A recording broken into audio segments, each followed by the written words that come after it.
자, 말씀을 나누겠습니다. 로마서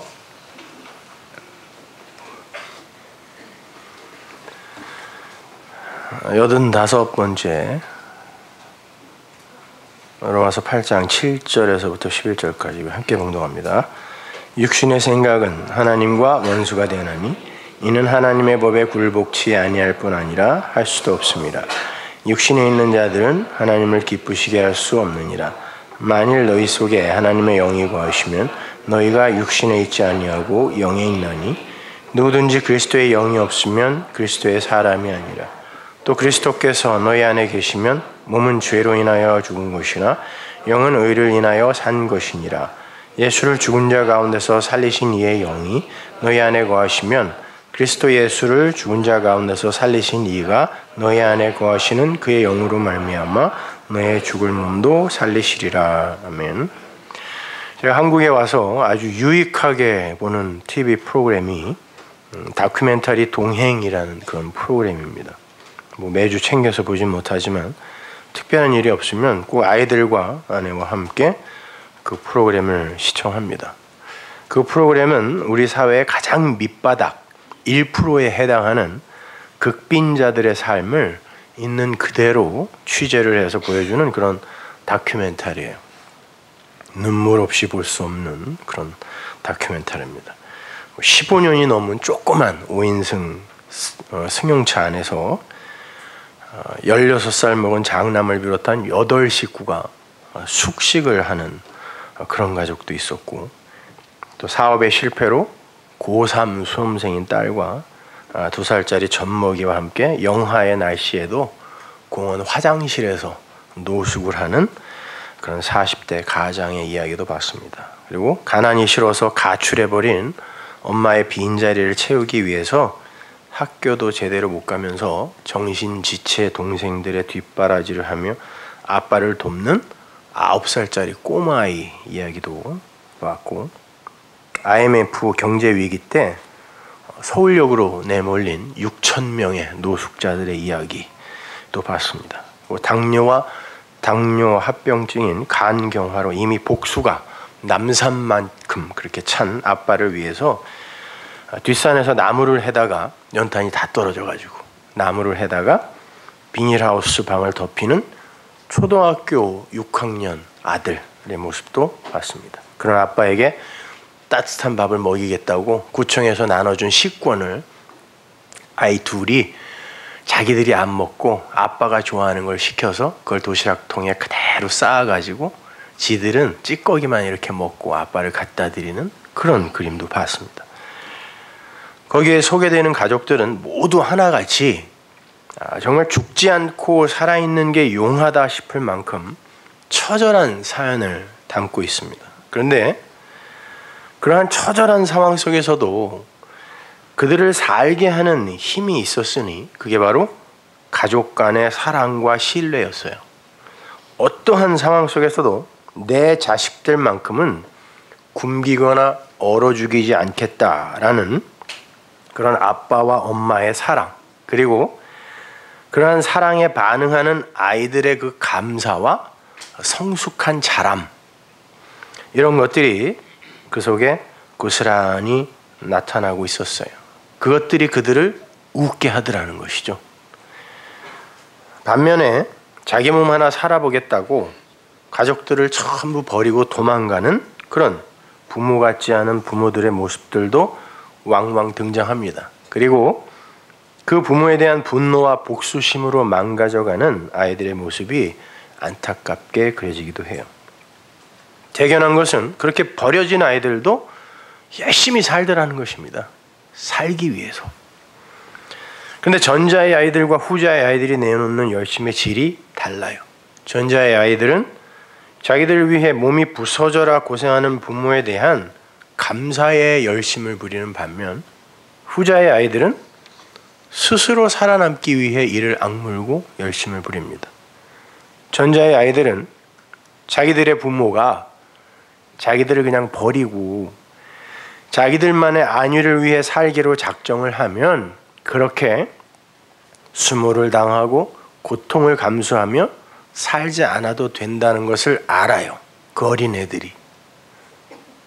그런데 자기들의 부모가 자기들을 버리지 않기 위해 스스로의 희생을 감수하는 것을 그 아이들이 봅니다. 그런데 후자의 아이들은 자신들의 안위를 위해서 자식들도 초계처럼 버리는 그런 악한 부모의 그림자 안에서 오직 생존을 위해 처절한 몸부림을 하고 있었어요.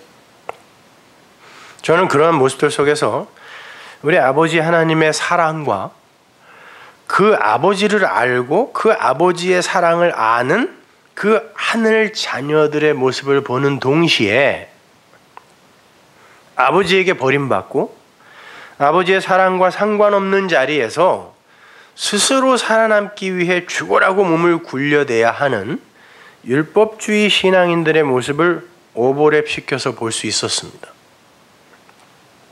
한쪽은 사랑에 반응하는 열심이고 다른 한쪽은 스스로 살아남기 위한 처절한 몸부림인 거예요.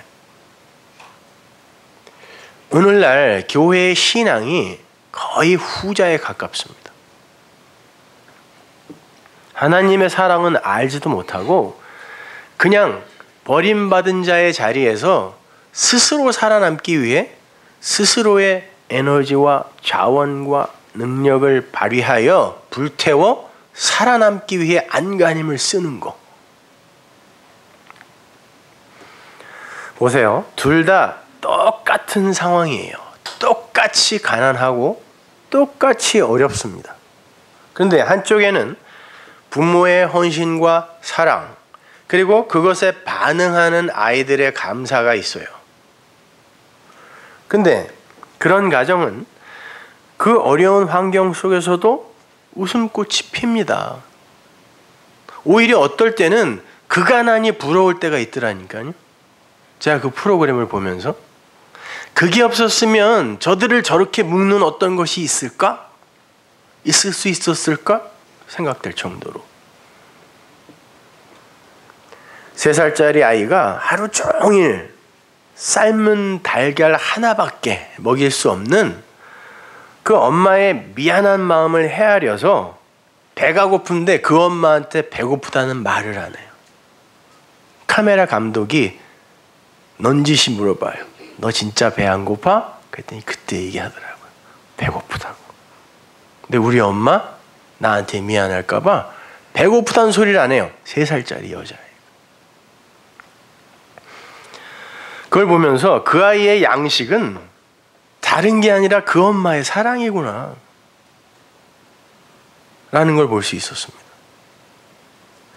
삶은 달걀 500개보다 더 그 아이를 배부르게 하는 건 그 엄마의 사랑이었구나 라는 거. 홀로 고생하는 아빠를 돕기 위해서 매주말 고속도로 휴게실에서 설거지 아르바이트를 하는 전교 1등의 여학생의 모습을 보면서 그 아이를 공부하게 하는 건 무슨 쪽집게 과외도 아니고 1:1 개인 과외도 아니고 그 아버지에 대한 감사구나 이런 거예요. 근데 부모의 사랑이 빠진 냉기만 흐르는 가난은 너무나 춥고 어둡더라고요. 그리고 그러한 냉기를 뚫고 스스로 살아남기 위해 몸부림치는 가족들의 모습 속에서는 섬뜩한 살기까지도 느껴져요. 복수심 이런 거. 그렇게 보면 기실 우리에게 중요한 건 상황이나 환경이 아니라 사랑이요 신뢰라는 것이 자명해지는 거예요. 똑같은 상황인데 어떤 이들의 가정 속에서는 그것이 그들을 묶는 힘이 되고 어떤 가정에서는 살기로 변하더라는 것입니다. 겉으로 보여지는 현상이 우리의 희로애락을 결정하는 게 아니라 그 표피 안으로 흐르는 사랑과 신뢰가 그것을 결정한다는 걸 우리는 알 수 있어요. 하나님은 당신의 백성들에게 이 역사를 경험하게 하시면서 바로 그 아버지의 사랑과 은혜 그리고 그것에 감사함과 찬송함으로 반응하는 아들들과의 그 관계를 가르치기 원하세요. 진짜 너희들을 행복하게 하고 기쁘게 하는 것은 어떤 것인지 경험하고 오라는 것입니다. 거기에서 생명이 잉태되고 거기에서 행복과 기쁨과 안식이 발출된다는 걸 알려주시기 원하시는 거예요. 우리에게. 중요한 건 외부적인 현상이나 환경이나 상황이 아니라 아버지와 아들 간의 올바른 사랑의 관계라는 거예요. 진짜 행복, 진짜 기쁨은 그 한마음, 그 참마음에서 주어지는 영적 생명에서 기인한다라는 것을 이 모형인 세상 속에서 가르치고자 하시는 것입니다. 근데 여러분이 그 하나님에 대해서 알지도 못하고 그 하나님의 사랑도 모르는 상태에서 이 세상에서 너무 행복하면 안 된다니까요.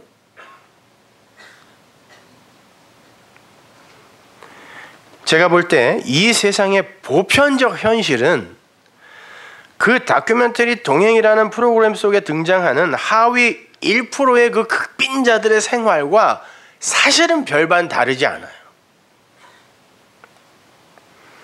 이 세상은 하늘의 풍요를 담을 그릇이 못 됩니다. 그래서 성경은 이 세상의 현실을 눈멀고 귀먹고 가난하고 병들고 어둡고 황량하고 고통과 슬픔과 눈물이 가득한 곳이라고 묘사를 해요.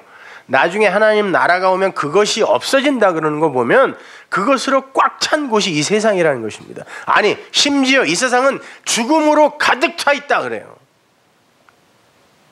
죽음으로 가득 차 있다.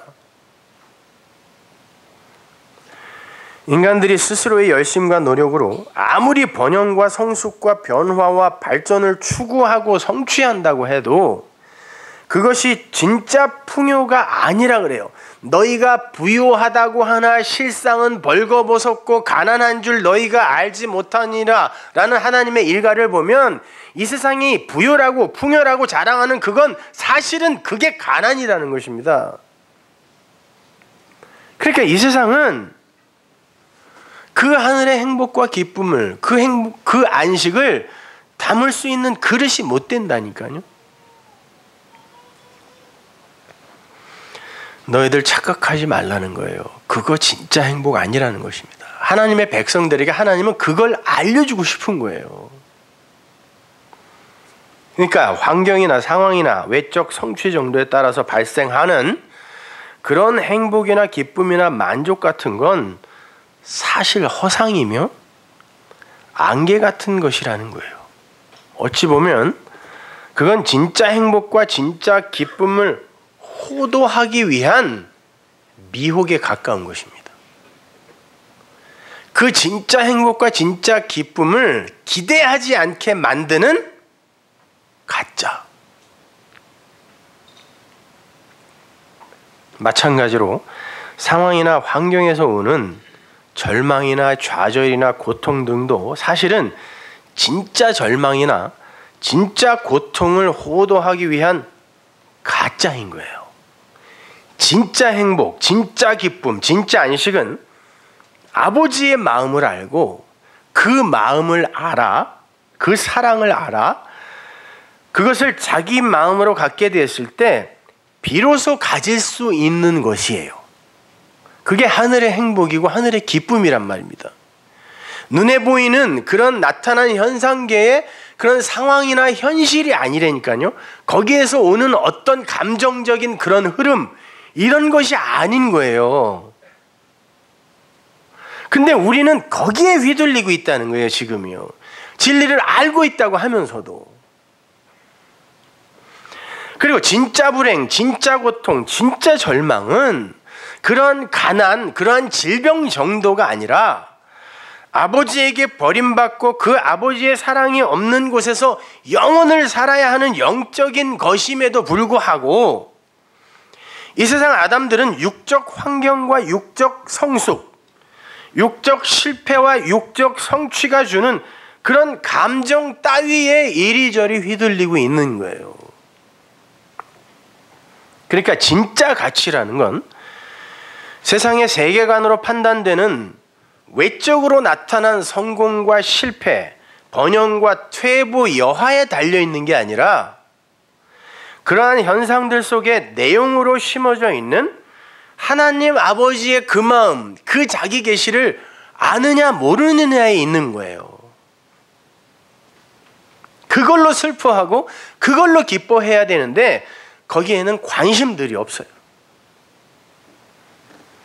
생각해 보십시오. 어떤 이들의 가난과 고통, 그러나 그 속에서도 꿈틀대는 사랑과 희망의 그 모습이 당사자들이나 그 삶을 음으로 양으로 저처럼 이렇게 접하게 된 누군가에게 그 진리의 일면을 교훈해주고 있다면 그 삶이 그저 그냥 가난하고 추레한 삶입니까?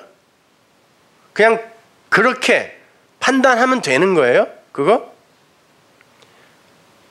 거기에 나오는 사람들이 이구동성으로 하는 말이 가난은 죄래요. 진짜 가난은 죄입니까?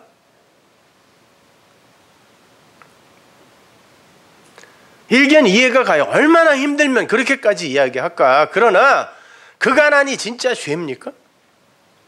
아니, 이 세상은 그 가난을 악으로 규정해요. 그래서 그리로 빠지면 안 되는 것이라고 하는데 그게 정말 죄이며 악입니까? 가난은 꼭 어두운 것이어야 하나요?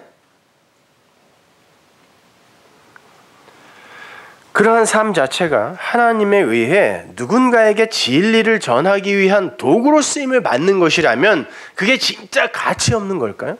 아니, 이 세상의 삶은 찰나라며요. 영원에 불과함은 찰나라면서요. 근데 그 찰나의 삶이 비록 그 찰나 동안 좀 불편하더라도 하나님에 의해 들려 쓰임을 받는다면 그게 진짜 가치 없는 거예요? 속으로는 아니라고 하면서도 그래도 왜 나야? 그런 불만은 있죠.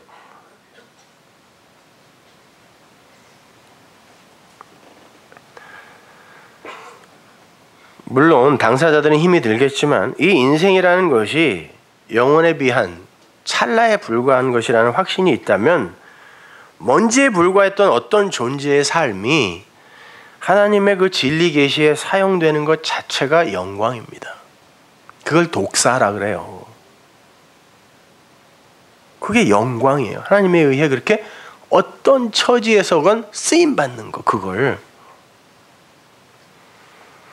어떤 이들의 고통스럽고 절망적인 삶이 하나님을 떠난 이들의 결국을 예시하는 그런 역할로 쓰임을 받는다면 우리가 그걸 보고 하나님은 왜 이렇게 불공평해? 누구는 저렇게 살게 하고 누구는 이렇게 살게 하고, 우리가 그걸 보고 그런 이의를 제기할 수 있는 것인가요? 그것이요? 아닙니다. 이 현상계의 모든 현상과 상황들은 단지 하나님의 자기 계시와 그분의 영광을 위해서만 존재하는 거예요.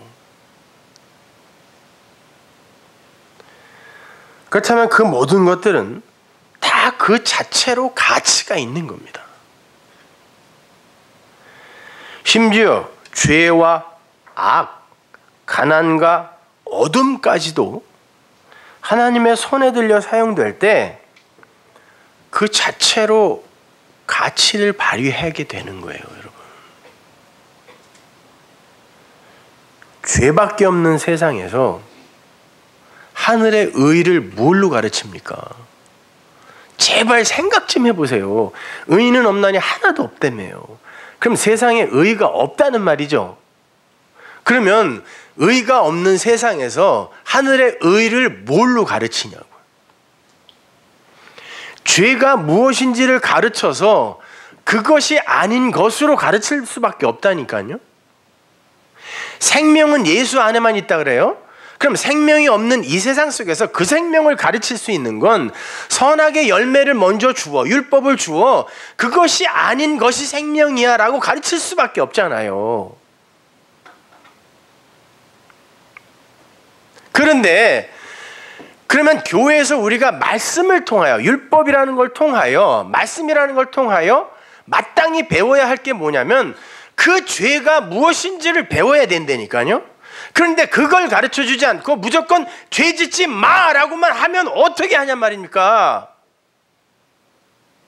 그 죄가 뭔지를 알아야 의리를 알고 생명을 아는데 무조건 착하게 살아, 성숙해야 돼, 성화해야 돼 라고만 가르치면 어떻게 그들이 생명과 의리를 아냐고요.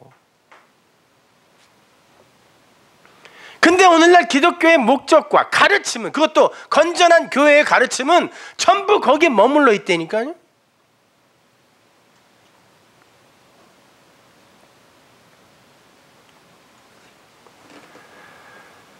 율법도 성전도 죄도 악도 예수도 하나님의 손에 들려서 하늘의 묵시를 계시하는 데 사용되면 그 자체로 가치 있는 거예요.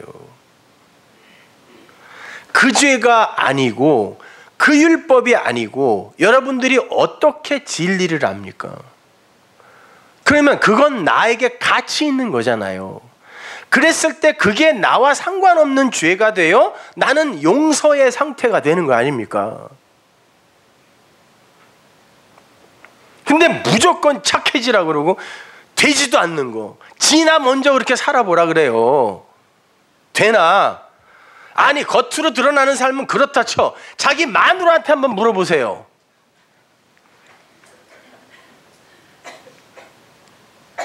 우리 마누라한테 물어보지 말고 그렇다고 또 큰일 납니다. 아니, 그건 기독교의 목적이 아니에요. 그냥 종교의 목적지예요. 아담들의 목적이라니까요. 그거는 인간 모편의 자존심 챙기기.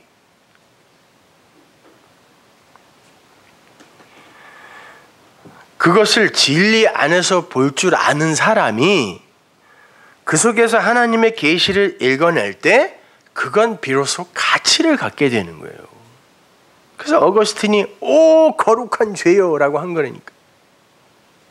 내가 그거 없이 어떻게 이 하나님의 의와 생명을 알게 됐겠는가. 예를 들어서 하나님이 진리의 차서를 담아 이스라엘에게 주신 그 성전을 통해서 하나님의 사랑과 은혜를 보고 깨닫는 이에게 있어 그 성전은 가치 있는 선물이죠. 선지자들이 그렇게 그랬잖아요. 그래서 꼭 성전 마당에 가서 설교한 거예요. 선지자들이 딴 데 안 가고. 왜? 이거 아니야. 언제 하나님이 이런 제사 드리라 그랬니? 그들은 그 성전을 통하여 하나님이 뭐라고 말씀하시는지를 들었다는 얘기예요. 그러니까 율법에도 분명히 거기서 그 제사 드리라 그랬는데 선지자들은 가서 아니야, 하나님 그 말한 거 아니야, 사실 하나님의 진의는 그거 아니었단다라고 얘기했죠. 그러면 그에게 있어서 그 성전은 진리인 겁니다. 그런데 그걸 그 성전으로 진리로, 그 성전을 진리로 보지 못하는 이들에게 있어서 그 옛 성전은 그게 죄래니까요.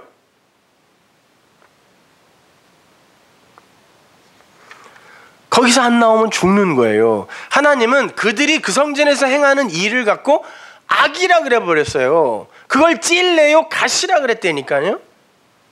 그리고 거기서 나오라 그랬어요. 내 말을 듣고 나오라고.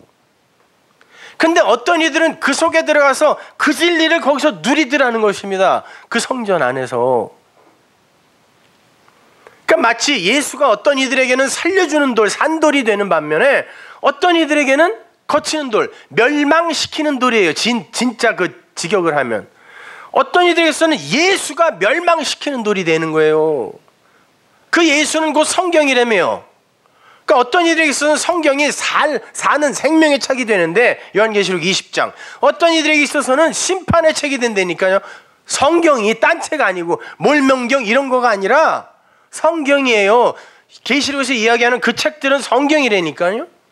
어떤 이들에게 있어서는 성경이 66권이 돼요, 책들. 근데 어떤 이들에게 있어서는 이거 뭐 다 그 얘기네? 단어도 다 그 이야기고, 아니 심지어 문자 하나가 다 그 복음만, 그 진리만 얘기하고 있네 라고 하면 그 책은 단수이고 생명이란 말입니다.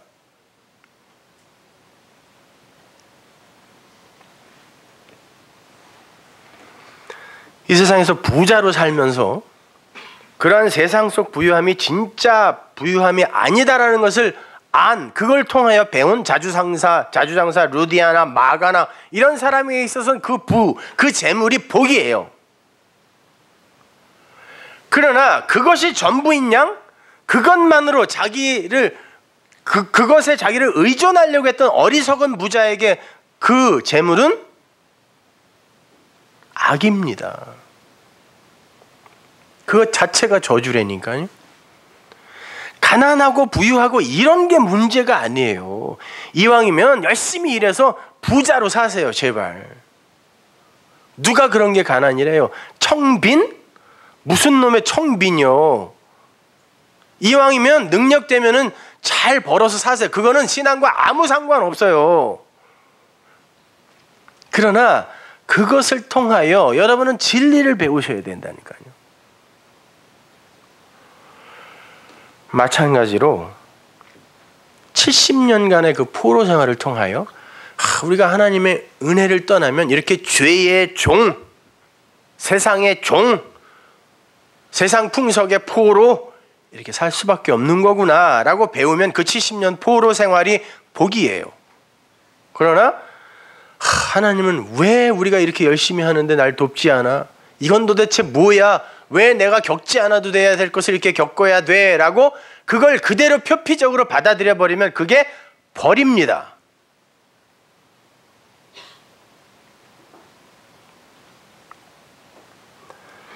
그러니까 우리가 육의 눈으로 인식하는 그 팩트 속에서 진짜 내용인 진리의 팩트를 읽어내지 못하면 우리는 죄 속에 살다가 죄 속에 죽는 게 되는 거예요. 가난과 부요, 성공과 실패, 잘나고 못남 그런 거에 상관없이 이 현상계의 삶 속에서 하나님의 진리를 깨닫지 못하고 가면 그게 곧 저주요. 그 어떠한 상황 속에서 살다가 간다 할지라도 그 속에서 그 하나님의 사랑을 배우고 가면 그게 복이에요. 그렇게 이 세상 모든 것이 진리가 될 수 있는 것이요, 이 세상 모든 것이 죄가 될 수 있는 거예요. 눈에 보이는 대로 인식하고 행동해버리면 그 모든 것이 죄요 악이 되는 거고, 그 속에 있는 하나님의 마음과 뜻을 읽어내면 모든 것이 복이요 선물이요 사랑인 거예요. 성경에 보면 믿음과 소망과 사랑이라는 말이 자주 나오죠. 근데 가장 중요한 건 뭐라 그래요? 사랑이라 그럽니다. 믿음이라는 건 보지 못하는 것들의 증거라 그래요. 그러니까 믿음의 대상은, 그 내용은 보이는 게 되면 안 되는 거네요. 근데 성경이 뭐라 그러냐면 하나님은 믿음이다 그래요. 하나님은 믿부시다가 호테오스 호피스토스예요. 그러니까 하나님의 이름이 믿음이네요. 그러니까 믿음의 내용이 하나님이라는 거예요. 근데 그 하나님은 안 보이니까 믿음의 내용이 하나님이에요. 그러면 여러분이 무엇을 믿는다, 내 안에 믿음이 있다라고 하면 여러분이 하나님이 여러분에게 주신 그 어떤 것들 속에서 그 하나님을 알았다는 뜻이에요. 내 안에 믿음이 있다라는 말은.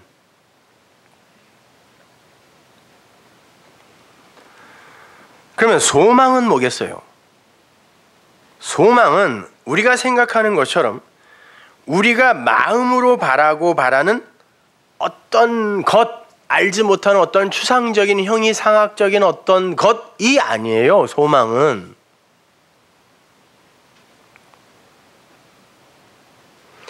성경에 나오는 소망은 이 역사 속에 던져진 하나님의 백성들이 믿음이라는 것을 그 마음으로 갖게 하기 위해 하나님이 동원한 눈에 보이는 것을 성경이 소망이라 그래요.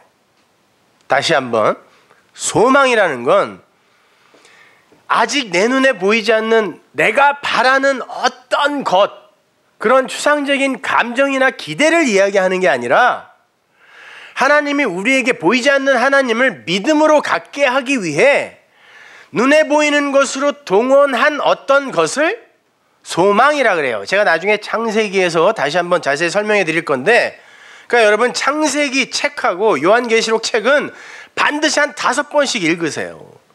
그리고 그런 거 읽지도 않고 쓸데없는 질문 좀 하지 말아요. 그거 옛날에 500번도 더 한 거를 맨날 질문이 그냥 올라오는 게 전부 그거야. 공부를 하고 질문을 하시라니까.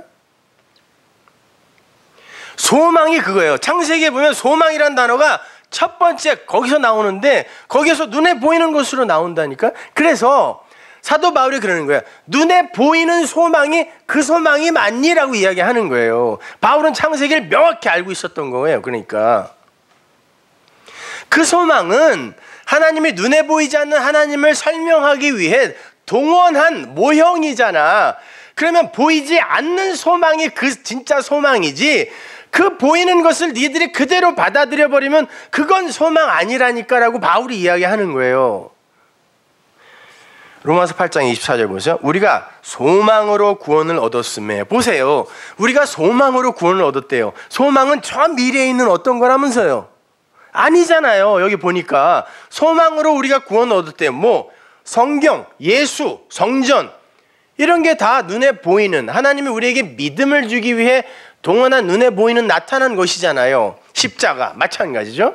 우리가 그 소망으로 구원 얻었어요. 맞아요. 그게 뭔지를 알았으니까. 보이는 소망, 그러나 그 나타난 그것 자체가 소망이 아니잖아. 예수가 소망이 아니고 십자가가 소망 아니잖아. 그 안에 담겨있던 그 진리가 소망이잖아 라고 이야기하는 거예요. 보이는 것을 누가 바라리요? 만일 우리가 보지 못하는 것을 바라면 참음으로 기다릴지니라. 자 보세요. 그걸 소망이라 그래요. 그러면 그 보이지 않는 하나님을, 포피스토스를 내 안에 이제 믿음으로 갖기 위해 하나님이 동원한 어떤 것으로 우리는 공부를 하고 배워야 돼요. 예수, 성경, 십자가, 성전, 세상, 인간 이런 것들. 자, 믿음을 갖기 위해 우리는 보이는 소망이라는 것으로 공부를 하는데, 배우는데 그것에서 이거라고 알게 됐어요. 그래, 그거구나. 이 눈에 보이는 그 소망이 눈에 보이지 않는 그 소망이구나 라고 알게 되면 그걸 믿음이라 그러고, 그걸 하나님에게 이게 그거죠 라고 고백하고 다른 이들에게 흘리면 그걸 사랑이라 그래요. 이 정의들을 똑바로 알고 계시라고요. 아무 데나 가서 믿음, 소망, 사랑 이런 얘기 하지 마시고 그걸 사랑이라고 그래요, 성경이. 그래서 믿음, 소망, 사랑은 이 천지가 있을 동안에 영원히 있어야 돼요. 그죠? 그러나 하나님 나라가 완료되면 믿음, 소망은 없어지죠. 사랑만 남는 거예요. 마찬가지예요. 믿음, 소망, 사랑이 항상 있을 것인데 그 중에 제일은 사랑이라고 한 건 그 믿음과 소망으로 이 사랑이 되려는 거 아닙니까? 그래서 믿음, 소망, 사랑 중에 제일은 사랑이라고 하는 거예요. 근데 사실은 다 같은 거잖아요. 고린도전서 13장 13절. 그런즉 믿음, 소망, 사랑 이 세 가지는 항상 있을 것인데 그 중에 제일은 사랑이라. 무슨 말인지 아시겠죠? 이거요. 바로 이러한 관점으로 죄의 모양으로 오셨다고 하는 예수 그리스도를 보실 수 있어야 되는 거예요. 예수님을 그 모양대로만 인식하고 그분이 이 세상 속에서 일으키신 기적이나 표적, 십자가, 부활 이런 걸 나타난 현상 인식 수준에 내 밖의 것으로 인식해버리면 대부분이 그렇습니다, 여러분. 대부분이 그건 내 거가 아니라 예수님이 나와 무관하게 내 밖에서 행하신 어떤 것이라고 여겨요. 그리고 그걸 믿는다 그래요, 자기가. 그걸 자기가 믿는다 그래요. 그러면 그건 내 밖에 있는 대상이 되는 거예요. 진리는 그 여러분 밖에서 대상이 되면 여러분을 못 살립니다.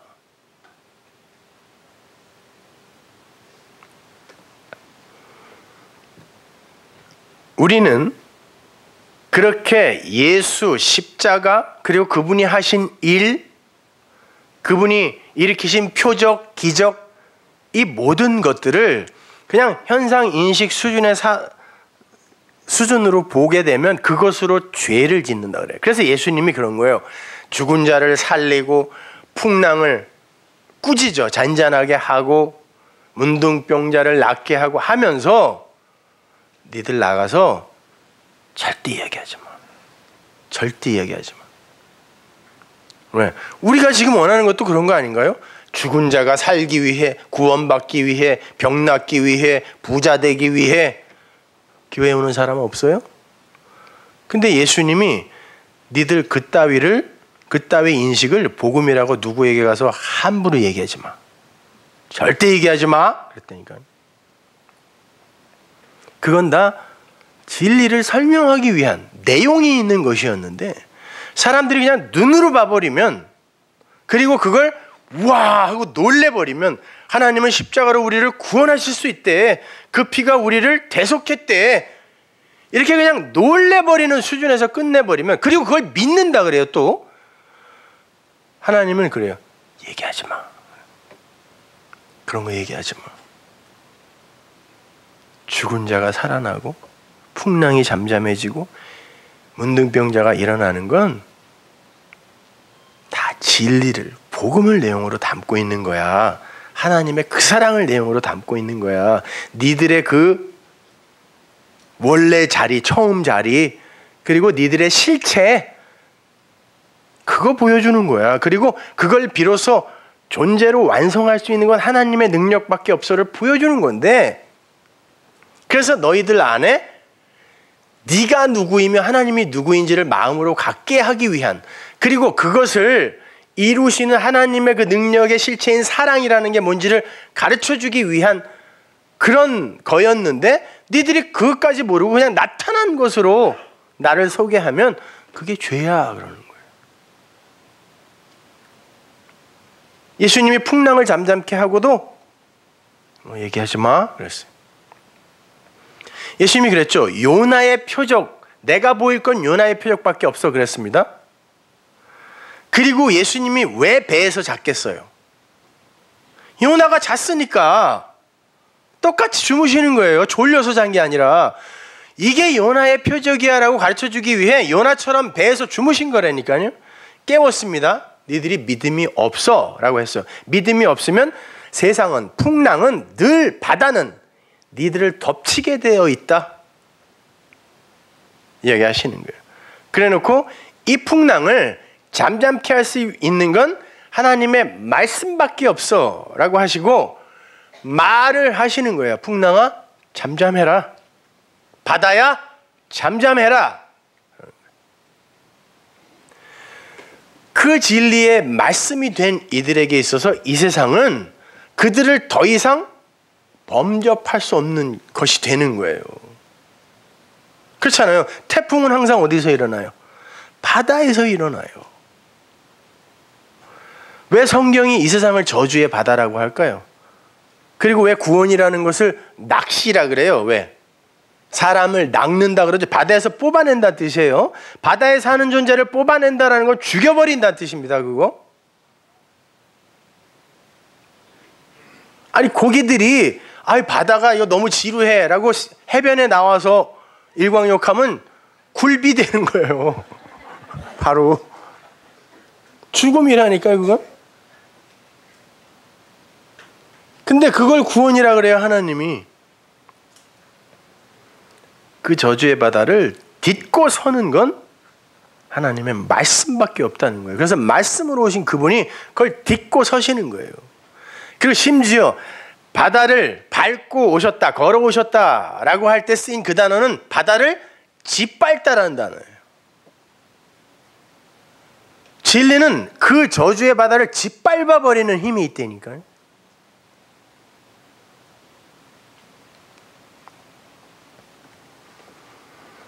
그렇게 여러분이 그냥 성경, 예수, 십자가 이런 걸 그냥 표피적으로만 봐버리게 되면 그것이 여러분을 죽이는 사단, 뱀이 되는 거예요.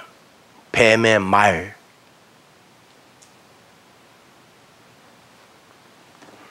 그러나 그 죄의 모양 속에 담겨있는 하나님의 사랑을 진리로 읽어내어서 내 마음으로 갖게 되면 그에게 있어서 그 예수 그리스도와 그 말씀, 그건 살리는 영이 되는 거예요. 그래서 예수님이 죄의 모양으로 왔다라고 하는 거예요. 그 모양을 그냥 봐버리면 예수가 죄란 뜻이에요. 그게 성경을 읽는 모양 그대로 봐버리면 성경이 죄라는 뜻이에요. 그래서 여러분을 죽이는 책이 된다라고 한다니까요.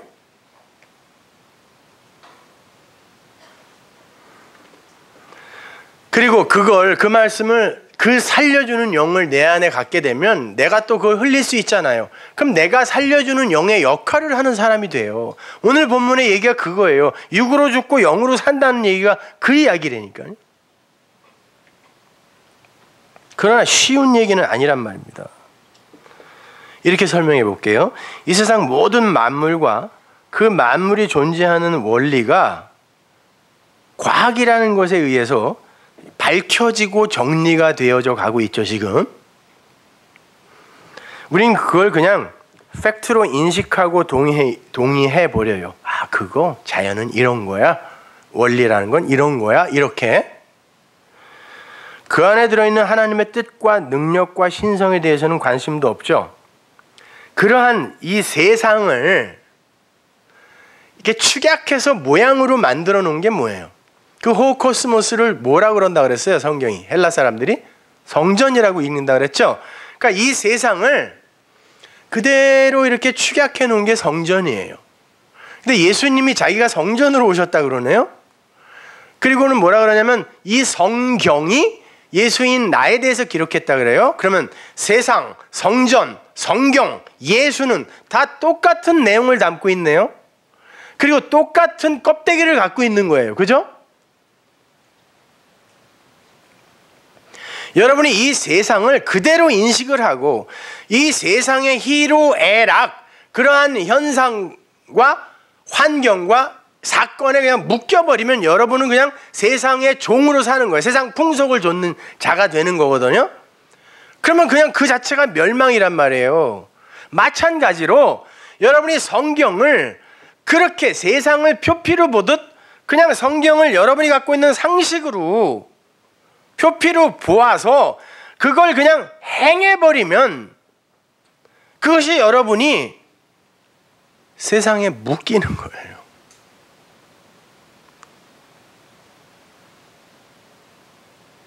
마찬가지로 예수와 십자가를 진리로 보아내지 못하고 그냥 그걸 무조건 믿음의 대상으로 갖고 가버리면 여러분이 거기에 묶이는 거란 말이에요.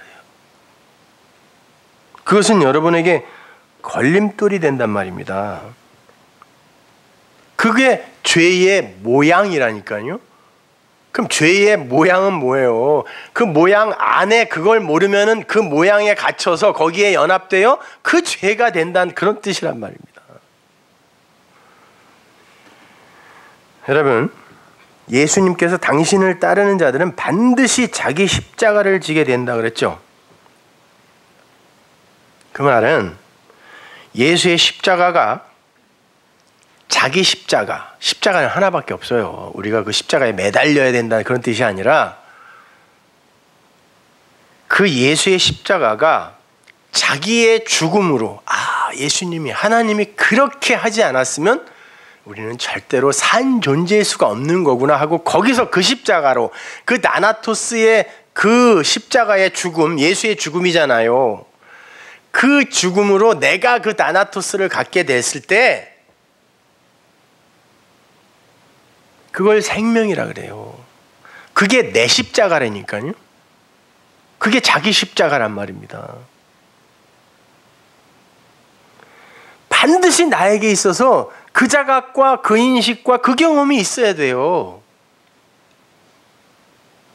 상관없이 무슨 십자가, 보혈 이야기는 다 하는데 그냥 마디 맘대로 막 살아, 괜찮아, 그게 다 한 거야, 이거는 아니라니까요.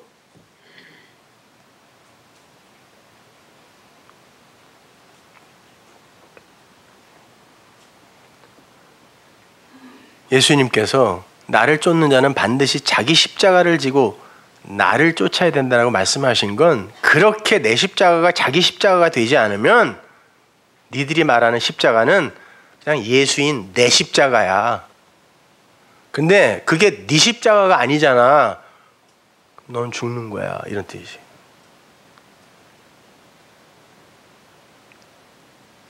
그 십자가를 예수의 십자가로만 갖고 있으면 넌 죽는 거야. 이랬대.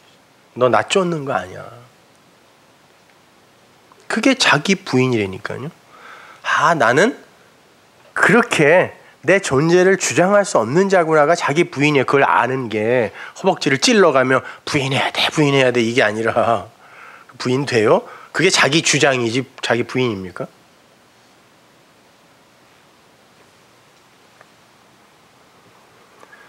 그래서 보이는 세상의 대표, 옛 성전의 대표로 죄의 모양을 입고 오신 예수님이 언약의 기둥 위에서 육을 삭제당하신 거예요. 예수님이 성경이라면서요. 예수님이 성전이라며요. 예수님이 율법이라면서요. 그럼 이건 껍질이잖아요. 모형이잖아요. 그럼 내용이 진짜야 라는 걸 증거하기 위해서는 이 모형은 사라져야 되네요. 당연히 그러니까 예수가 죽어야죠.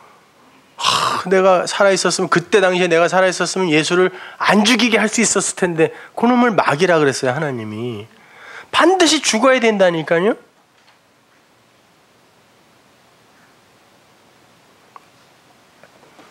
아니 안 죽으면 내가 끌고 가서 죽여야 되는 게 예수란 말입니다.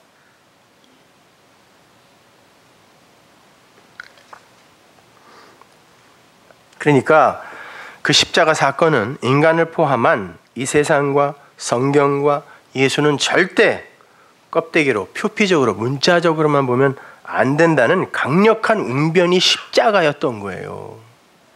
언약의 기둥 위에서 이 육은 삭제된다. 봐.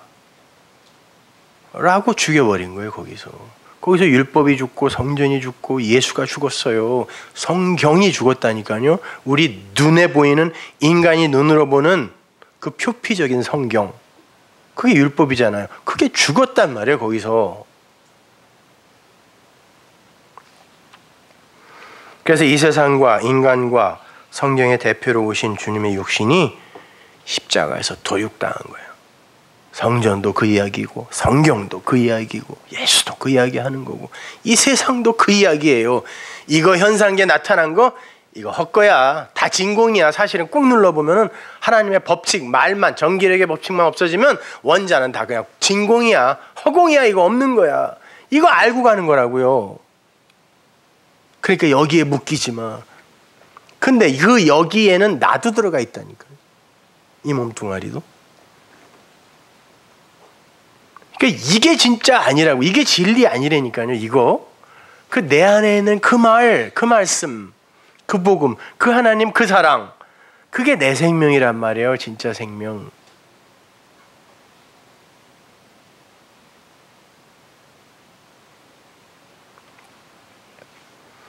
성경을 보면 하나님께서 당신과 당신 백성들을 우리로 묶어버리죠. 구약 성경에 보면 자주 나와요. 신약 성경에서는 사도들이 또 우리라는 말을 잘 쓰죠. 그죠? 뭐 고전 중에 마틴 부버의 나와 너라는 책이 있는데 그 뭐 읽으라고 말씀드리는 거 아니에요? 쓰레기 같은 책. 예전에는 제가 그 나와 너를 그것에 근거하여 이렇게 정의를 해봤었는데 그거는 다분히 인위적인 정의예요. 여러분 한번 생각해 보십시오. 우리라는 건요, 문자에서 보면, 히브리 사람들의 개념에서 보면 우리라는 단어의 개념은 나와 너, 우리가 아니에요. 나들이에요. 다 나가 모이면 그걸 우리라 그래요. 나의 복수를 우리. 하나님은 당신의 백성들이 하나님의 사랑 안으로 이렇게 함몰되어 들어와서 하나님 나 아니네요. 하나님이 나를 살려야 나는 비로소 그 하나님의 생명력으로 산존재 되는 거네요 라고 그렇게 하나님의 사랑 안으로 이렇게 함몰돼 들어와 그것과 연합되면 그 고백이 나의 죽음이잖아요. 그죠? 보세요. 선악과를 따먹고 인간은 항상 선악의 주체가 되어서 자기가 하나님처럼 살아요. 그래서 피곤한 거예요. 내가 선악의 주체가 되어서 이건 선한 거야 악한 거야 늘 결정하고 선택해야 되기 때문에 그게 지옥이라니까요. 그렇게 되면 하나님의 상대편에서 심지어 하나님마저도 탄핵을 해요. 아, 하나님 공평하지 못해. 그렇게 일하면 안 돼요. 내가 어떻게까지 정성을 들였는데 나한테 이렇게 대해? 이렇게 된다니까요, 인간이. 신앙을 가진다고 하면서도. 그러면 하나님 측면에서 나는 너예요. 그죠? 나와 너로 갈리는 거라니까요. 그게 아브라함의 이야기 창세기 15장에서의 캐리투투예요. 재물을 사이에 두고 인간과 하나님이 이혼 증서를 가운데 두고 이렇게 캐리투투 카라트로 갈라진단 말입니다. 분리예요, 그거는요. 그런데 그 상태에서 인간이 아니네요, 하나님. 저는 이렇게 하나님과의 대척점에서 나의 수고와 노력이 그 재물이니까 이 재물로 말미암아 이렇게 갈라지면 안 되는 거네요 라고 내가 죽었을 때 비로소 하나님과 내가 한쪽에서 바라보게 돼요. 사랑은 뭐 이렇게 서로 마주보는 게 아니라 한쪽을 바라보는 거라며요. 하여튼 뭐 그런 거예요. 이렇게 하나님과 내가 사랑하는 존재가 되는 거예요.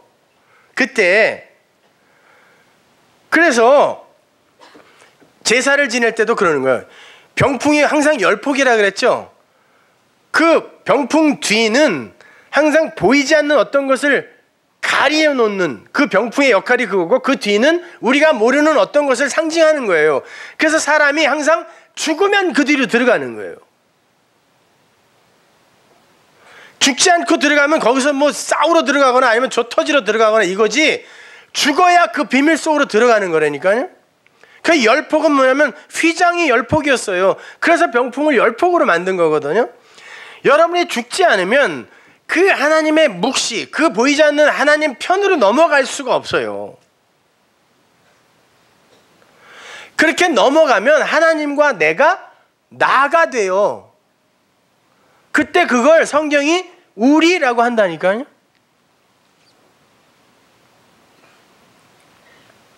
사도들도 마찬가지예요. 그렇게 해서 우리라는 개념을 써요. 그들은요. 하나님이 모세를 애굽으로 보내면서 하나님 내가 누가 보냈냐고 너 물어보면 너 누가 보냈어라고 물어보면 누가 보냈다고 얘기해야 돼요. 그랬을 때 하나님이 준 단어가 뭐냐면 나예요. 영어로 뭐 I am who I am이라고 써놨지만 그 단어가 그냥 나라니까요. 근데 당시의 문헌들을 다 뒤져봐도 그 나라는 단어가 없어요. 그건 사람들이 쓰는 단어가 아니었어요. 그 제왕들의 비석 같은 걸 봐도 그냥 이 사람이라고 써요. 나를.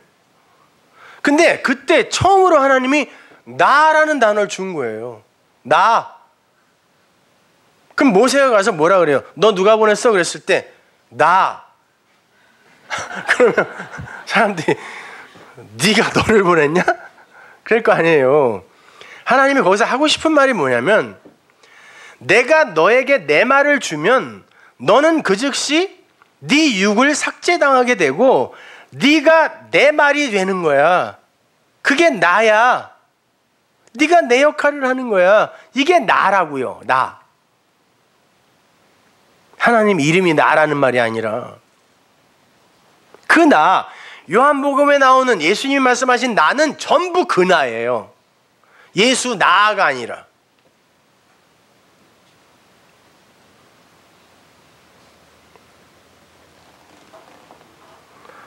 따라서 우리는 예수와 십자가를 섬기는 수준에서 진일보해서 그 예수의 생애와 그 십자가의 죽음을 내 것으로 하여 살아야 되는 거예요. 아니 절대 하나님의 백성은 그렇게 살 수밖에 없어요. 그래야 자기 십자가를 진 우리가 되는 거예요.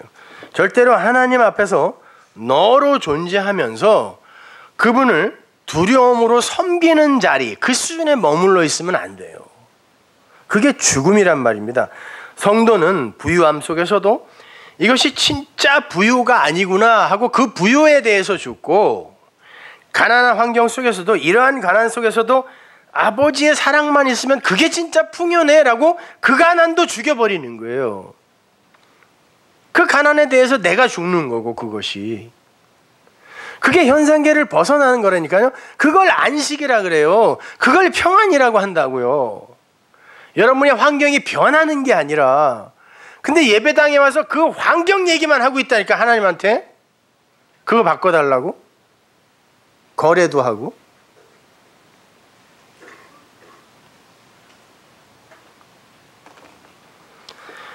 그렇게 보이는 세상에 휘둘리면 그것이 육의 생각으로 사는 거고, 그것을 오늘 본문이 뭐라 그러냐면 하나님의 원수라 그래요.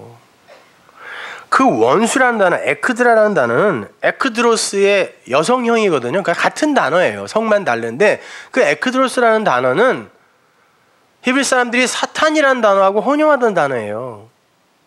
사탄이라는 말이에요. 그거 사단이야.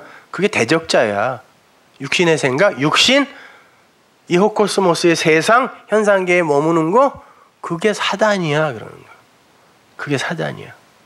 하나님의 대적자야 라고 하는 거예요. 그럼 대적자면 뭐예요? 너네요. 그게 하나님의 반대편에 재물을 사이에 두고 서 있는 거니까 그게 너잖아요. 그걸 사단이라 그래요. 그러니까 십자가를 저기다 두고 열심히 나의 유익을 위해 섬기는 그들이 뭐예요? 그걸 사단이라 그래요.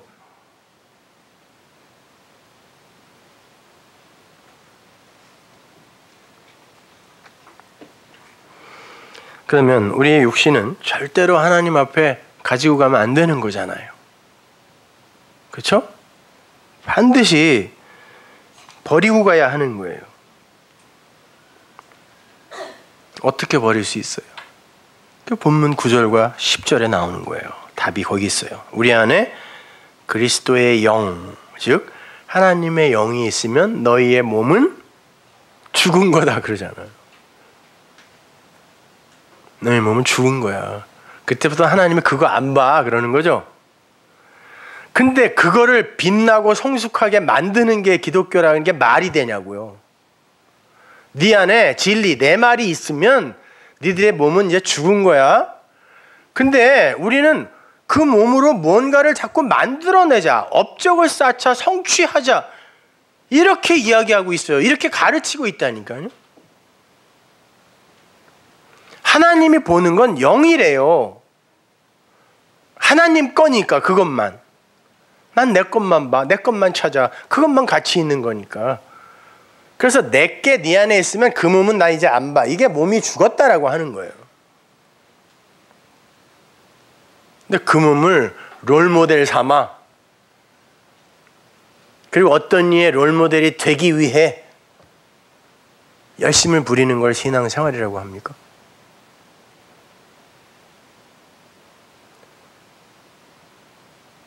그렇게 살지 말라는 게 아니라 그건 기독교의 목적이 아니란 말이에요.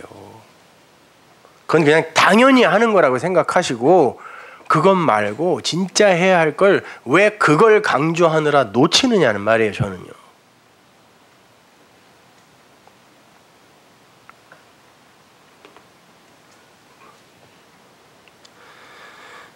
그러니까 세상도 그렇고 인간도 그렇고 그 세상과 인간과 하나님에 대한 기록인 그 성경도 그렇고 그 성경의 그 말씀의 화육으로 오신 예수도 그렇고 모두 죽어야 하는 게 맞는 거예요. 그래서 예수가 죽은 거예요. 대표로. 그래야 세상 안에 담긴 그 인간 안에 담긴 물론 성도지만 또 성경 안에 담긴 예수 안에 담긴 하나님의 마음, 그 아가페의 사랑, 그 진리만이 남는 우리가 될 수 있단 말이야. 다. 그걸 연합이라 그래요. 눈에 보이는 것에 대해 죽고 보이지 않는 하나님의 사랑에 대해 사는 거예요. 거기에 참된 안식이 있고 참된 행복이 있고 참된 기쁨이 있는 거예요. 마치 극한의 가난 속에서도 아비의 그 훈훈한 사랑에 의해서 그 멋진 인생의 스토리를 만들어내고 있는 그 어떤 이들처럼 나는 엄마만 있으면 돼. 엄마 나 하루에 달걀 하나만 먹어도 돼. 대신에 나 보육원에만 보내지 마. 그에게 양식은 그 어미의 사랑이라니까요. 우리가 이 세상에서 그거 배우는 거예요. 야, 사람이 온 천하를 얻거든. 온 천하라고 번역이 된 그 단어가 호코스모스거든요. 온 세상 뭐예요? 성전, 율법, 호코스모스. 그래, 율법적으로 니들이 완벽하게 됐다고 치자. 사람들이 평가할 때. 그리고 지 목숨을 잃으면 그게 뭔 유익이니? 그랬다고요. 하나님이.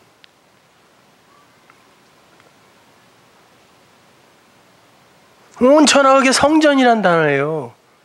그러니까 성경을 니들이 완전히 마스터했다고 치자. 그리고 목숨을 잃으면 뭔 유익이냐?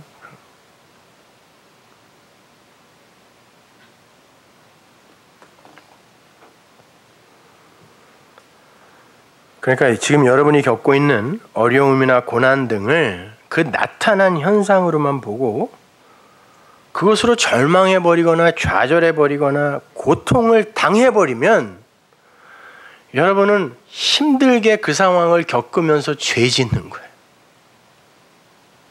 아니, 안 그럴 수가 없어요. 그러나 그거에 지지는 말라는 말이에요. 육신을 갖고 있고 통점이 살아있는 이 몸뚱아리를 내가 입고 있는데 어떻게 멀쩡하겠냐고요. 그렇지 않아요. 아파요. 그렇지만 여러분의 마음속에 그 진리로 그것에 져버리면 안 된다니까요. 그냥 살아있어야 된다니까.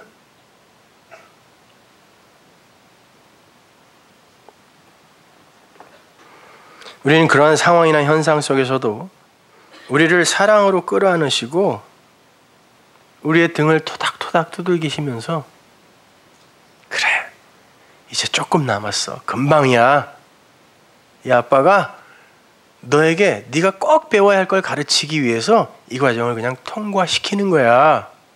조금만 참아라고 토닥토닥 말씀으로 우리에게 말씀하시며 쫓아오시는 그 하나님을 잊으시면 안 된단 말입니다. 그래서 오늘 설교 제목이 토닥토닥. 하나님의 말씀은 전부 토닥토닥. 응? 아가, 조금만 참아. 그거에 그 조그만 애기들도 힘을 얻어서 그러면 그 맛없는 거 먹으면서도 다 맛있대. 거짓말인 거 뻔히 알아요, 저는요, 진짜. 근데 그 조그만 애들이 그 엄마, 그 아빠, 그게 더 소중하니까 다 맛있대. 간장에다가 밥만 비벼주는데 다 맛있대. 하물며 영적인 세계를 살아간다고 하는 우리 성도가 이 현상계의 그런 현상들에게 지면 안 되잖아요.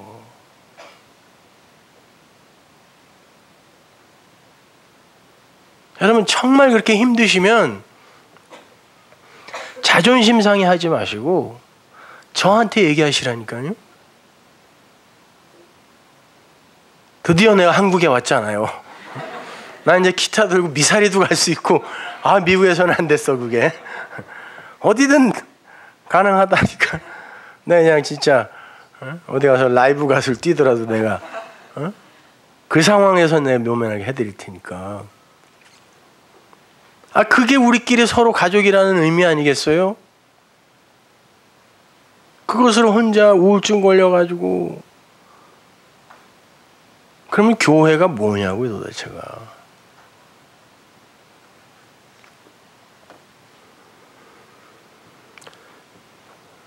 그렇게 그 아버지의 뜻, 그 아버지의 사랑을 여러분의 현실 속에서 읽어내지 못하면 바울의 말대로 우리가 가장 불행한 자예요. 우리가 가장 불행한 자예요. 그것을 여러분의 부활이라는 생명의 에너지를 쓰지 못하면 우리가 가장 불행한 자예요.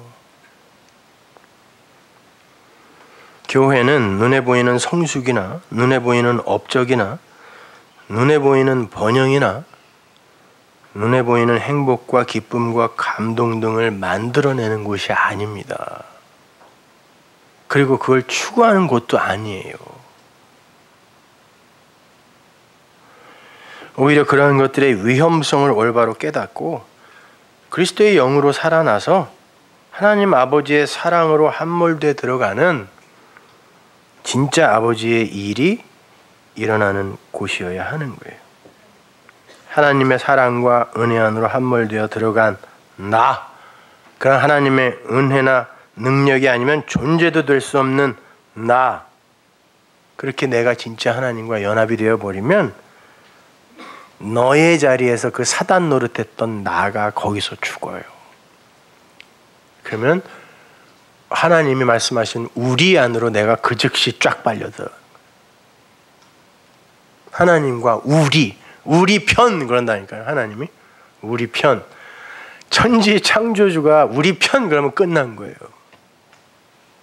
근데 왜 너의 자리에서 자꾸 그분을 사단으로 몰아세우냐고요. 그러면 그분이 우리를 사단 그런다니까요.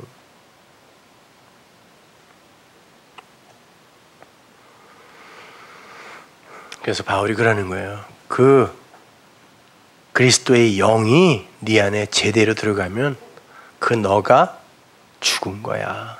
그 몸이, 그 소마가 죽은 거야. 그러는 거예요.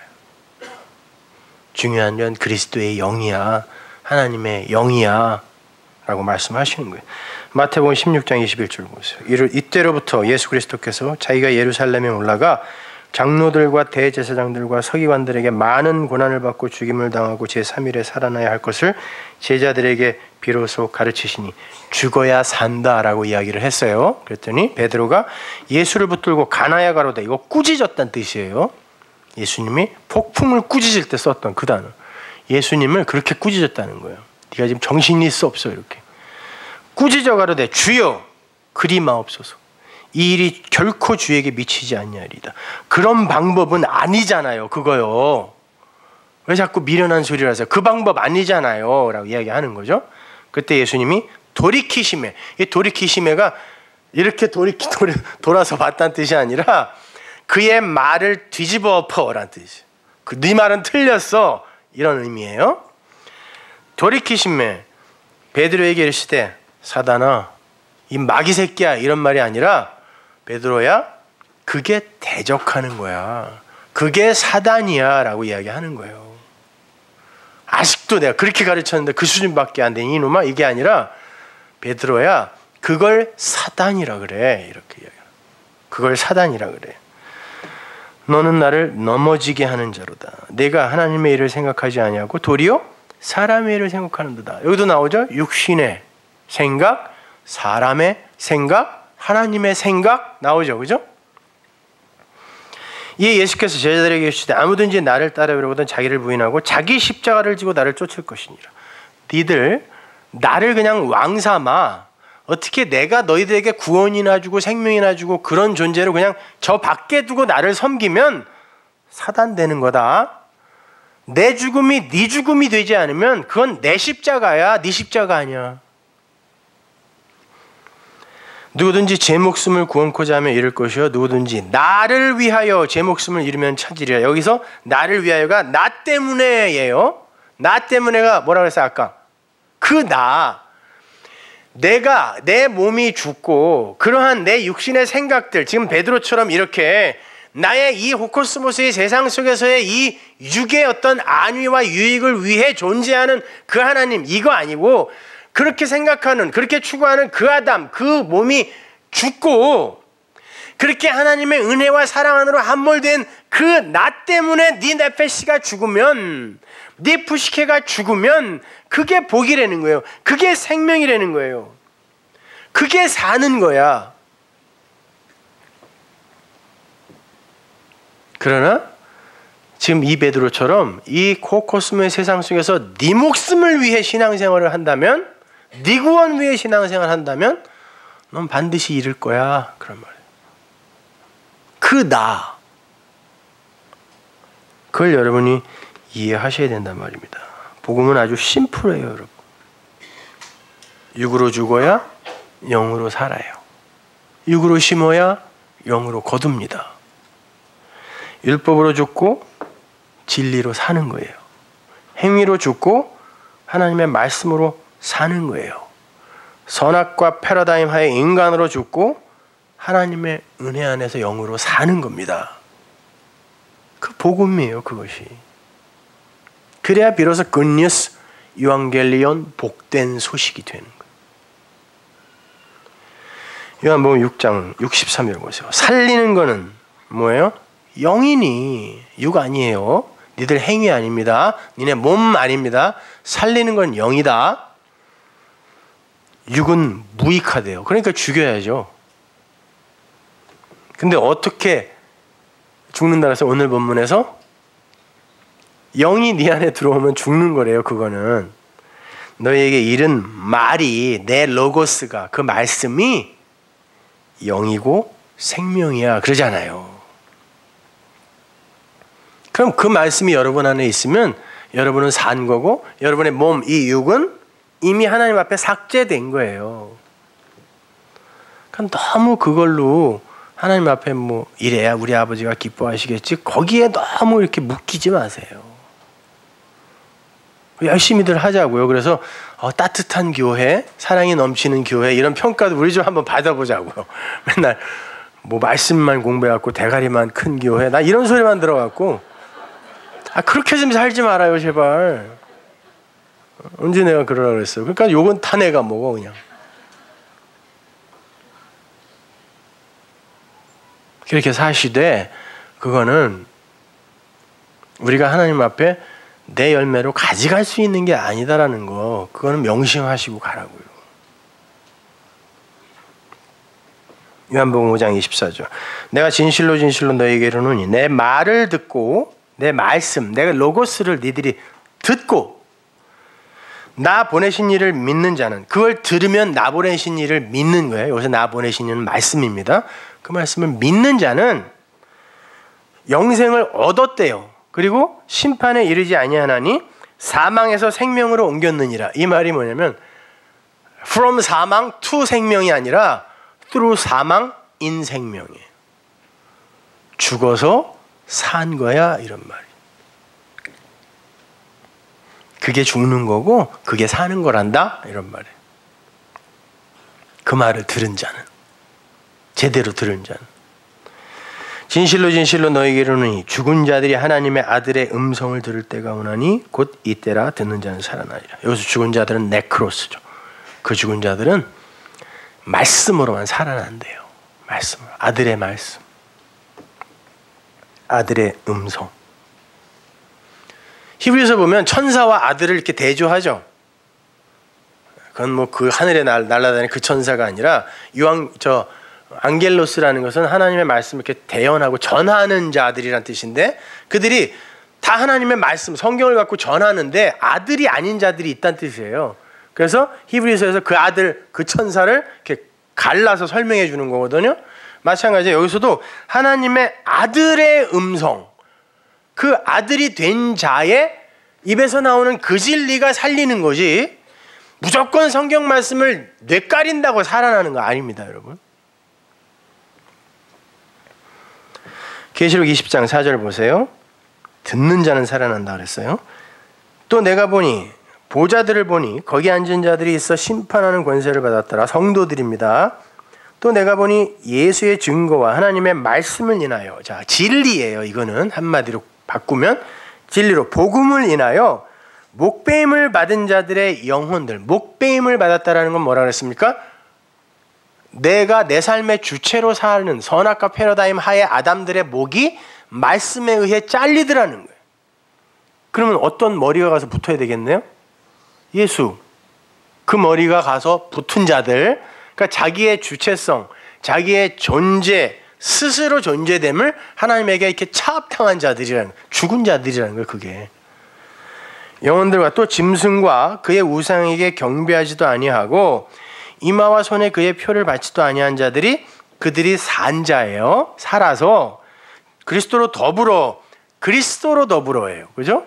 그 진리와 더불어, 그 진리가 그 안에 있으면 그들이 1000년 동안 왕노릇한다 그러죠. 이거 여러분 얘기입니다. 천이라는 것은 충만의 수니까 하나님의 진리가, 율법이 진리로 성취되어서 하나님의 백성들이 이렇게 살아나는 그 기간을 천이라 그래요.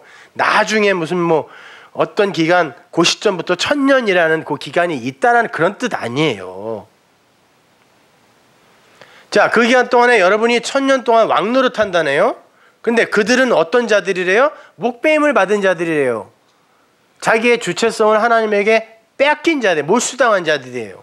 하나님이 그 머리가 된 자들이 그들이 왕이래요.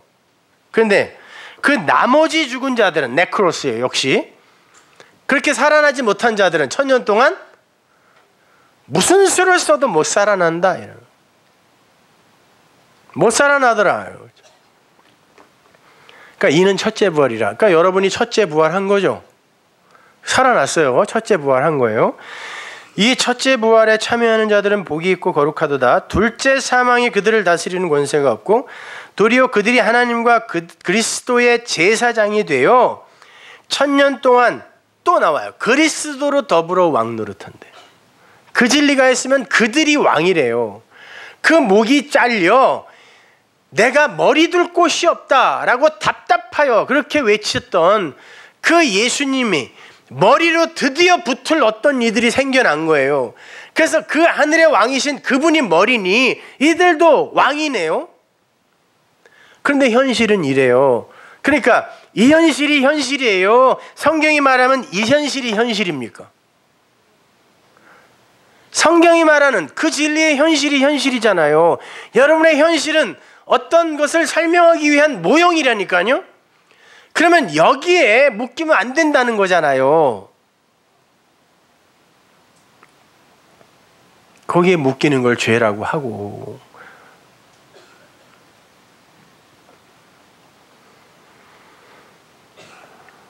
그러니까 이 땅에서의 하나님의 백성들의 상황이나 환경이나 그 처한 현실, 그 전체는 그냥 어떤 것을 설명하기 위한 허상이라고 생각하시면 돼요. 그건 여러분을 건드릴 수도 없는 거예요. 진리인 여러분을 건드릴 수도 없는 거예요. 그러니까 눈에 보이는 성숙이나 변화나 번영이나 발전 이런 걸로 사람을 부유하다, 가난하다, 성숙했다, 그리스도인답다, 악마 같다, 못됐다, 잘났네 이런 평가하면 안 된다는 거예요. 적어도 성도는.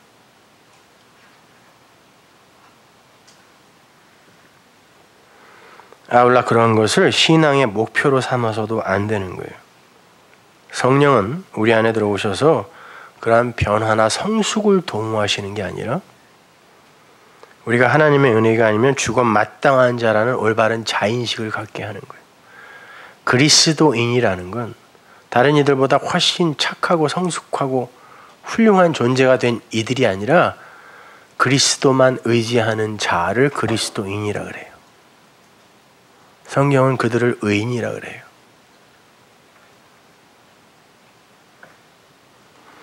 우리는 그렇게 우리의 머리를 삭제당해야 돼요.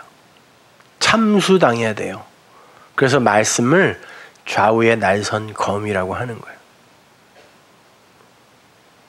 우리들의 삶의 주체가 되어버린 하나님처럼의 자리에 올라가 버린 우리의 머리를 자르러 오시는 거예요. 그 진리의 말씀이 나나토스를 죽이는 것입니다. 그러면 비로소 진짜 머리가 붙어요. 그러면 그들을 머리라 그래요. 진짜 머리. 그렇지 않은 자들은 머리가 되지 않으면 뭐가 돼요? 두 개밖에 없어요. 이 세상엔. 꼬리밖에 없어요. 성경이 이 세상을 저주의 바다라 그러죠. 아랫물이라 그래요. 그 아랫물에서는 이 인간들이 진리, 그 머리로 살지 않고 자기들의 몸, 꼬리를 동력으로 하여 살아요. 그래서 하나님이 그 꼬리를 반드시 잘라버려야 되는데, 그래서 머리가 될지언정 꼬리가 되지 말라고 하는 거예요. 그 꼬리를 자르기 위해서는 그 바다에서 낚아 올려야 된다니까요. 그럼 잠시 퍼덕이다가 죽어요. 그러면 하나님이 그걸 살았다 그래요. 그러니 쉬워요, 이 삶이. 그러니까 말씀은 한마디로 토닥토닥이라니까요. 야, 아니잖아. 그게 현실 아니잖아. 내가 지금 의도하는 목적이 있잖아. 그건 모형이잖아. 그걸로 네가 가야 할, 도달해야 할 목적지가 있잖아. 거기에서 넘어지지 마. 토닥토닥. 오늘 말씀도 다 토닥토닥. 그 죽은 거야. 니네 몸은 죽은 거야. 근데 왜 거기에 묶여? 네 몸에 장애가 있어? 그거 너에게 진리를 설명하기 위해, 그리고 너를 보는 다른 이들에게 진리를 설명하기 위해 내가 준 거야. 네 실수로 그거 너에게 간 거 아니야. 질병, 가난, 마찬가지야. 재물, 그것도 마찬가지야. 토닥토닥.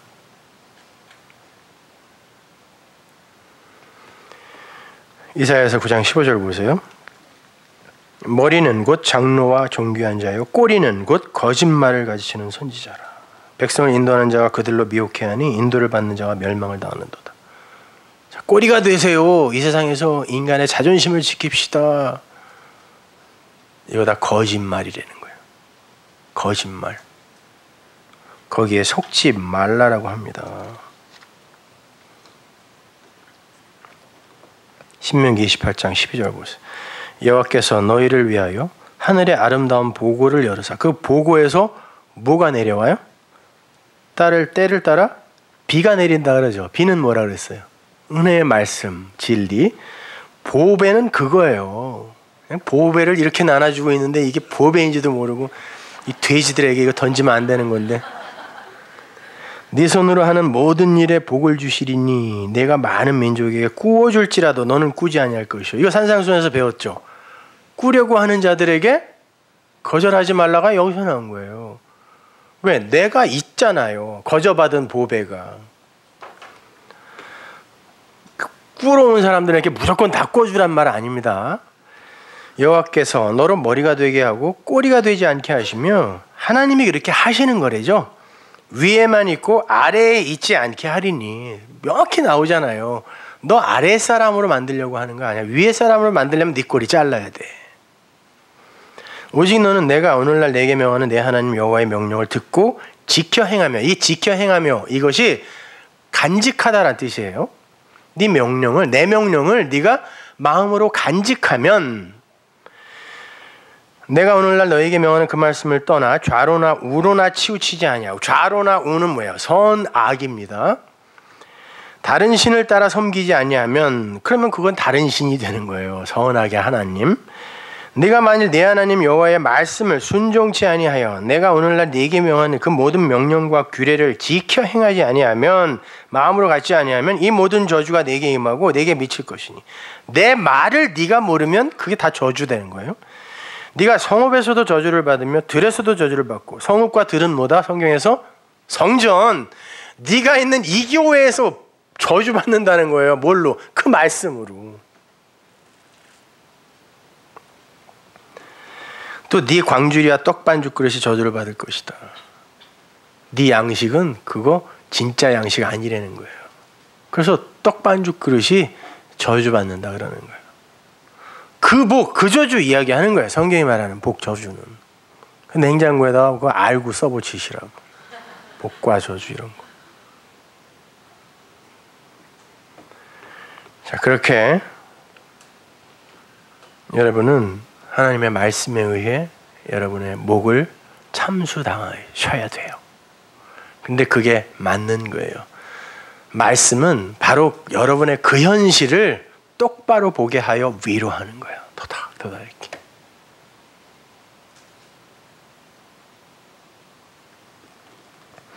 사는 거 별거 없어. 그거야. 그거 하고 가는 거야.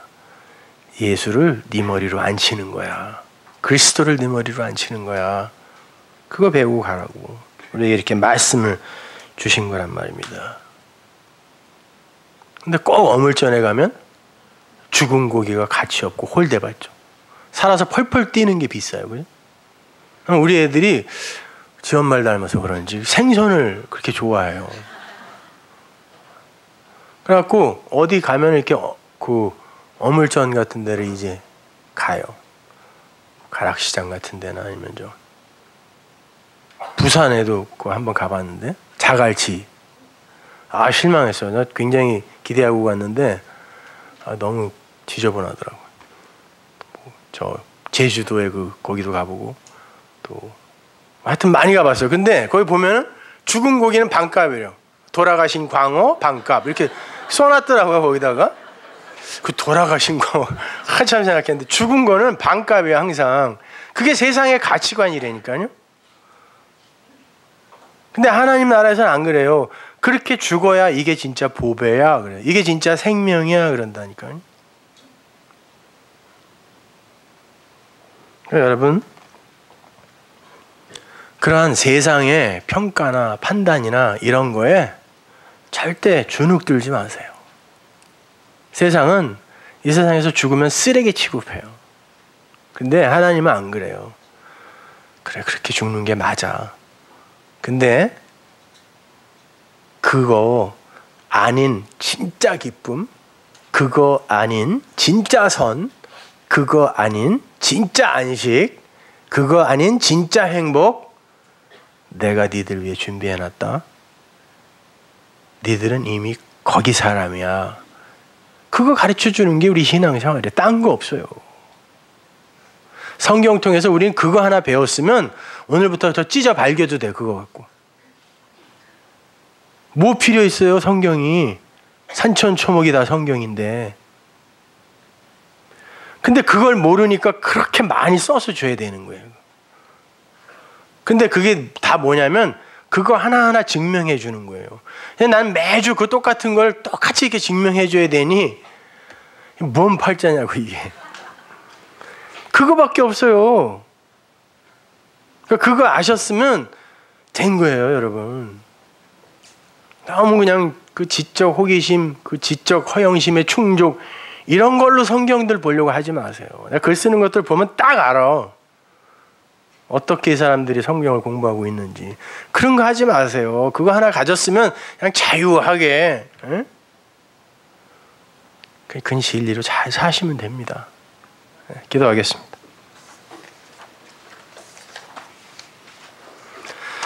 하나님 감사합니다. 아버지 하나님, 사는 건 사실 알고 보면 그렇게 쉬운 건데 근데 우리 몸이 그 길을 자꾸 방해합니다. 하나님의 그 나라로 들어가는 문 앞에 자꾸 장애물을 놓습니다. 하나님, 이 속에서도 우리가 배울 게 있으리라 믿습니다. 잘 배우고 하나님의 진리 놓치지 않고 꼭 붙들어 우리 하나님 토닥토닥 우리 등 두드리면서 오시는 그 길에 그 아버지의 손 꼭 잡고 그 아버지의 사랑으로 한 걸음 한 걸음 씩씩하게 내디딜 수 있게 도와주옵소서. 예수님의 이름으로 기도합니다.